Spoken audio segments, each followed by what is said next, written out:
Bonjour chers spectateurs et bienvenue dans ma présentation. Je vais vous parler de Paris aujourd'hui, puisque c'est la seule ville en France que j'ai déjà visitée. Vous comprenez immédiatement que je suis un globe-trotter pur sang. Bienvenue à Paris, capitale de la France et ville de l'amour. Connue pour ses monuments formidables comme Notre-Dame, le Louvre et la Tour Eiffel. Un lieu d'inspiration pour des générations d'écrivains, réalisateurs et intellectuels. Et un endroit parfait pour observer des groupes de touristes américains perdus qui font des tours pour visiter l'Europe en 10 jours. Oh, mon chéri, est-ce que tu as la moindre idée d'où nous sommes maintenant? Je n'en ai aucune idée. Je pensais que tu étais responsable de la lecture de la carte. Mais chérie, ces villes européennes sont vraiment embrouillantes. Ils n'utilisent pas de chiffres ici. Mais aujourd'hui, nous avons vu la Tour Eiffel, donc nous ne pouvons pas être à Rome. La Tour Eiffel? J'ai toujours pensé que c'était en Las Vegas. Je suis vraiment confus. Paris est situé sur une boucle de la Seine et est divisé en 20 arrondissements. Grâce à son emplacement idéal au bord d'un grand fleuve navigable, elle a toujours été une ville importante depuis l'Antiquité. C'est la ville la plus peuplée de France et elle a longtemps été la ville la plus peuplée d'Europe, avec une longue histoire. Voici pour votre information et divertissement l'histoire de Paris. À la période gallo-romaine, les habitants de Paris s'appelaient Parisi, un des 98 peuples gaulois. En l'an 52 avant Jésus-Christ, Jules César avait conquis le village face aux Parisi. Veni, vidi, vici. Il avait appelé le village Lutetia Parisiorum, formant en syllabase pour que Paris puisse devenir plus tard capitale de la France.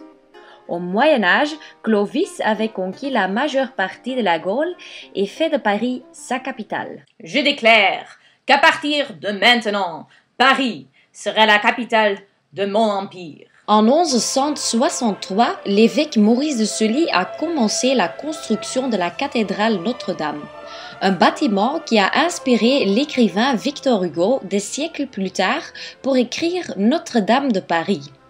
Un livre qui nous a donné un film Disney, mais aussi des phrases fantastiques comme celle-ci. La grimace était son visage, ou plutôt toute sa personne était une grimace. Merci Maurice de Sully. Il ne suffit pas de passer sa vie, il faut la gagner. Oui, ça suffit. Mais le Moyen-Âge avait aussi un côté plus sombre pour Paris, car en 1348, la cité a été frappée par la peste, une maladie qui a causé la mort de beaucoup de ses habitants. Dans la Renaissance, on a commencé la construction du Louvre et le roi Soleil Louis XIV entre en scène. Il a choisi Versailles comme résidence. Louis préférait d'être dans son palais à Versailles et n'est allé que 80 fois à Paris, accompagné de son grand talent pour la modestie. L'État, c'est moi! En même temps que Louis XIV mangeait des banquets excessifs et détestait les Parisiens dans son palais, Paris était devenu le centre intellectuel de l'Europe.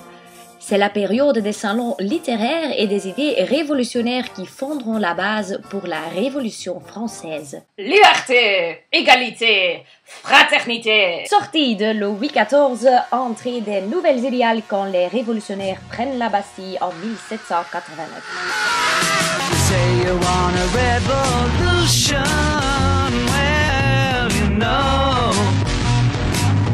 La Révolution n'est pas une période très fructueuse pour la ville, car peu de bâtiments sont construits à cette époque et plusieurs monuments sont détruits.